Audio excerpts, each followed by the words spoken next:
Estamos en temporada de reportes trimestrales del 1T26, que es referente al primer trimestre del año 2026. Yo hice una serie de 7 videos hablando sobre los resultados del 4T25, que es referente al cuarto trimestre del año 2025, y ahora, llegando al 1T26, también voy a hacer aquí una serie de 7 videos manteniendo el mismo estilo y la misma secuencia de las empresas que hablé también en la otra temporada. Puedes saber cuáles son las empresas que estaré hablando en cada video checando aquí el título de los videos, porque estará mencionado el sector y también las empresas. Para este primer video vamos a estar hablando de los grupos aeroportuarios, que es Azur, GAP y OMA. Todo el análisis yo realizo aquí dentro de la planilla de más dividendos. Es una herramienta que yo utilizo de manera particular, no está disponible al público, y la intención o el objetivo con esa planilla son tres. Uno es conocer a las empresas. Hay muchas empresas que dejé de invertir porque no las conocía. Punto número 2 es conocer si esa empresa o saber si esa empresa está yendo por un buen camino. ¿Qué significa ir por un buen camino? Significa tener buenos reportes, aumentar sus utilidades con el tiempo y también consecuentemente aumentar los dividendos con el tiempo. Y el punto número 3 es saber si esa empresa al momento actual está cotizando a un buen nivel o no. Vamos a empezar aquí con Azur, que es la empresa que está aquí en la pantalla. En México tenemos los tres grupos aeroportuarios, que es Azur, GAP y OMA. Azur es Grupo Aeroportuario del Sureste, GAP es el Grupo Aeroportuario del Pacífico y OMA es Grupo Aeroportuario del Centro Norte. Azur, que es la empresa que vamos a hablar ahora, tiene como principal aeropuerto el aeropuerto de Cancún. Aquí en la planilla también es un análisis más breve, porque si quiero saber siempre un poco más a fondo, un poco más de detalle sobre una empresa, yo debo ir al reporte trimestral o anual de la empresa. Aquí vamos a ver principalmente los tres indicadores que yo utilizo para análisis en relación al precio, que es el yield actual, PU actual, que es el precio sobre utilidad por acción, y el precio sobre valor contable. Utilizo otras métricas como la utilidad neta, que es la que vamos a ver ahora, también historial de utilidad por acción, payout, también tenemos aquí el historial de PU y también de precio sobre valor contable. Mirando aquí principalmente la utilidad neta, que yo suelo decir que es un resumen con relación a otras métricas financieras de una empresa.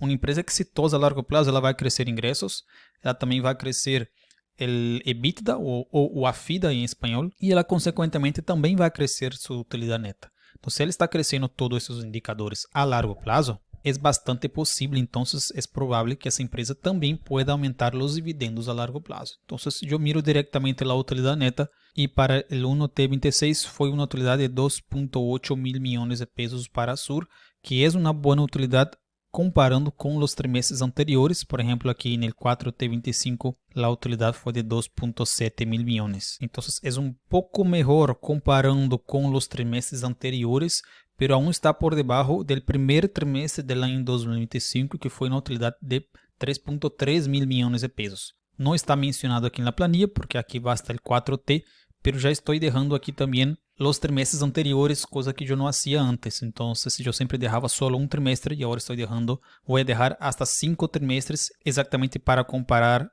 el 1T o un cierto trimestre de un año con el mismo trimestre del año anterior. Entonces aquí va a llegar un momento que voy a comparar el 4T26 con el 4T25, y esa comparación también entre el trimestre de un año con el trimestre del otro año también siempre es bastante buena. Ese resultado del 1T26 de 2.8 mil millones de pesos, multiplicando por 4, sería entonces 2.8 por 2 sería 5.6 y por 2, 11.2 mil millones de pesos. Sería un buen historial, sería un buen resultado financiero de Azur, 11.2 mil millones de pesos. Estaría todavía por detrás del año 2024, que podemos ver aquí, que fue de 3.5 mil millones de pesos. Pero 11.2 sería mejor que cualquier otro año que tuvo Azur. Entonces vamos a esperar, naturalmente. Es posible que Azur todavía mejore algunos resultados. No sabemos, no es posible confirmar, es renta variable, pero ese es un resultado que ya sería bueno para Azur. Algunas características actuales de Azur: el dividendo que confirmó actualmente fue un dividendo naturalmente más bajo comparando con el año anterior, porque recordando que en el año 2025 confirmó un pago completamente fuera del común de 80 pesos. Foi 50 pesos distribuídos em maio e depois mais 15 pesos distribuídos no mês de setembro e outros 15 pesos distribuídos no mês de novembro. Completamente fora do comum esse pago, pero normalmente suelo decir que las empresas que hacen pagos extraordinarios normalmente son las buenas empresas, son las empresas que tienen dinero en caja para estar haciendo pagos extraordinarios. A Azur vem manejando o conceito de pagos extraordinários desde o ano 2022. Então, el 22, 23, 24 e 25 está haciendo pagos assim. Não sei se vai estar seguindo haciendo pagos assim. Em 2026 solo comunicou hasta el momento um pago de 10 pesos. E agora vamos a esperar durante o ano se vai haver alguma outra confirmação de pago para o ano. Se regressamos aqui então a los indicadores, esse é um ponto e o outro ponto é com relação a su PU, porque com esse resultado de 2.8 mil milhões de pesos e o preço atual de 523 pesos, temos então um nível de PU bastante atrativo para a Azur, que é de 13.94 vezes. Podemos ver aqui essa linha amarilla, que é o PU, que é a linha 245. Podemos ver que poucas vezes vimos a Azur cotizando esse nível de 14 vezes. Muito poucas vezes. Então, esses indicadores, ou esse indicador indica, não determina, indica que a Azur agora poderia ser uma ganga. Poderia estar muito barato esse preço. Obviamente, eu não sei o que vai passar no futuro. Não vou vender todo o que tenho para comprar a Azur a esse preço. Pero se eu ou qualquer outro inversionista estávamos esperando um melhor momento para invertir em Azur, porque há pouco tempo eu la vi em mais de 600 pesos, agora 523 pesos. Com esses resultados do 1T26, me indica então que agora poderia ser um excelente momento para acumular mais títulos de Azur. Eu tenho alguns títulos de Azur em meu portafolio e incluso também hago a invitação para que cheques outros vídeos aqui em meu canal, onde também vou estar compartilhando o portafolio que eu tenho em ações e em fibras, e aí vão ver que eu tenho um certo porcentaje de meu portafolio em Azur. Eu creio que de maneira geral os grupos aeroportuários deveriam sim ser considerados para um portafolio de ingressos passivos para os que invertem em la bolsa mexicana. Vamos agora então com a outra empresa que é GAP.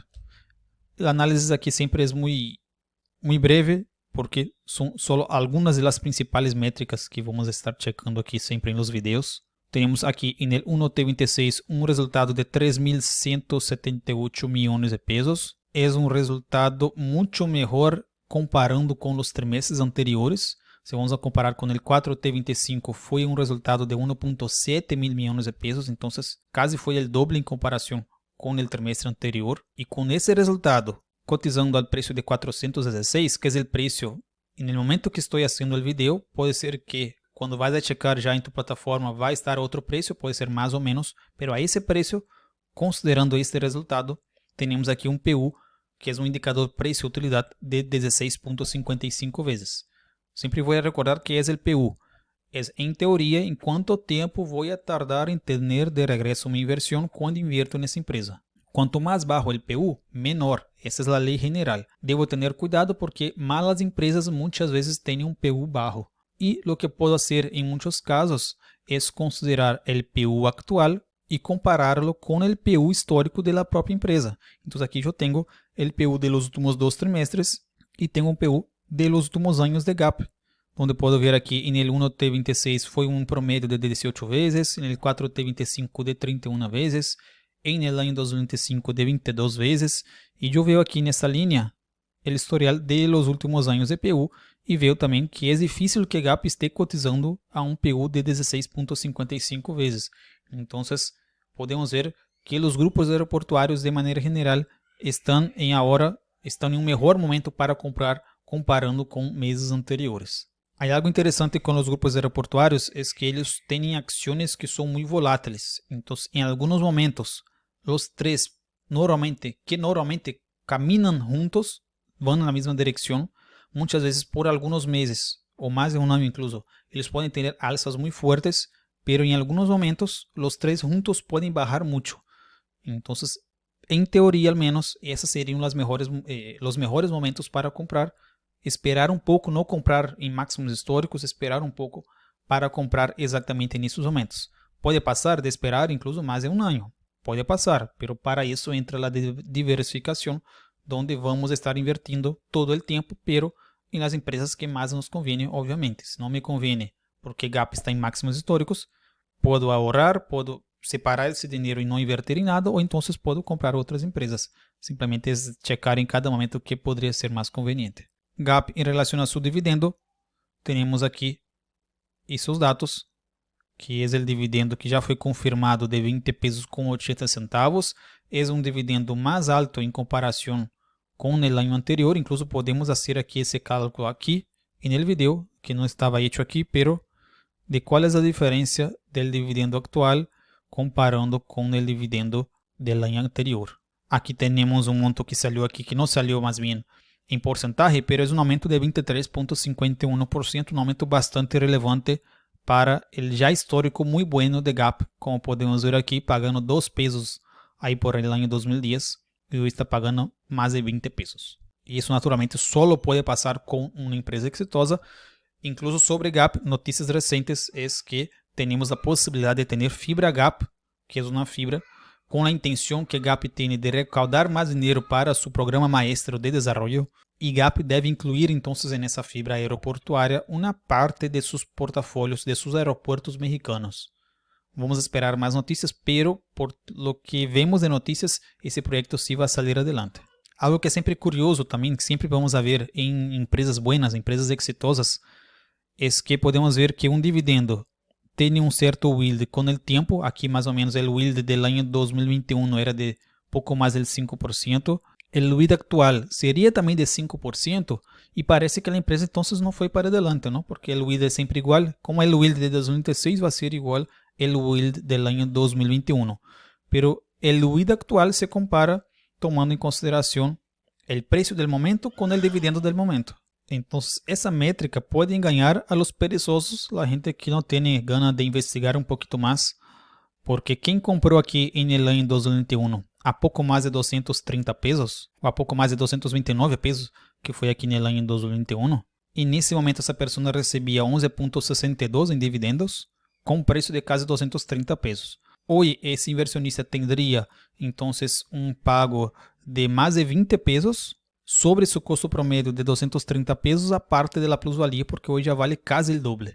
Então, quando estamos vendo o yield atual, sirve mais bem quando estamos comprando a empresa por primeira vez, porque quando compramos de maneira constante com o tempo a um preço baixo, nosso yield que vamos a receber em el pago de hoje sempre será melhor com o tempo, comparando com o yield atual de los que vão a comprar o que estão comprando a empresa hoje por la primeira vez. Exatamente porque se estamos comprando a preços baixos, aproveitando as melhores oportunidades, isso pode ajudar a aumentar nosso yield. Vamos agora com OMA, que é a última empresa aqui dos grupos aeroportuários. OMA, aqui na parte de indicadores, vamos a ver aqui os resultados de OMA. Em el 1T26, aqui temos o resultado de 1.233 milhões de pesos, comparando com o 4T25, foi muito semelhante. Se são 4 resultados de 1.233 milhões de pesos, tendríamos então, ao final de 4 trimestres, um resultado mais ou menos de 4,9 mil milhões de pesos, que seria semelhante aqui a los anos anteriores de OMA. Está cotizando atualmente a um nível de 17 vezes 0,44, que não é o nível mais baixo de OMA. Podemos ver aqui por la linha histórica de PU. Não é o nível mais baixo, mas tampouco é o mais alto. Então, OMA estaria a um nível mediano, um pouco mais caro por los indicadores comparando com as outras empresas, pero eu creio que já em um rango atrativo para quem quer realizar compras, porque não nos interessa dentro dessa estratégia saber o preço exato, o preço objetivo, hasta que centavo eu posso seguir comprando na empresa. Não é assim. Dentro dessa estratégia simplesmente saber a que rango de preços estou comprando. É um rango atrativo para que eu possa seguir comprando mais, ou estou comprando a um nível um pouco caro? Então, se sube aqui a 223 ou se baja a 221, o rango como tal é muito semelhante, então não cambia muito aqui para OMA. Com relação a seu dividendo, porque não tem temporadas aqui de primeiro reporte, de reporte anual, normalmente tem que ver também com a publicação dos dividendos para o ano. Aqui no caso de OMA podemos ver a confirmação de dividendo para este ano de 12 pesos com 56 centavos, já foi distribuído ou será distribuído no dia 27 de maio o pago de la mitad, que é 6,28, e depois a outra mitad a mais tardar el 30 de novembro. E isso seria todo. Chegamos aqui ao final do primeiro vídeo, onde analisamos os grupos aeroportuários. Por los indicadores, como vimos, eles nos indicam que agora poderia ser um bom momento para comprar qualquer um dos 3 grupos aeroportuários. Recordando que são ações que são muito voláteis. As aerolíneas, por exemplo, são muito mais voláteis, mas os grupos aeroportuários também são voláteis y no son empresas para estar comprando todo el tiempo, sino para comprar en esos momentos donde el precio puede estar un poco más atractivo. En las redes sociales me puedes encontrar como Dividendos México. Si te gustó este video puedes contribuir con un like y también suscribirte en el canal. Nos vemos en los siguientes videos y un abrazo.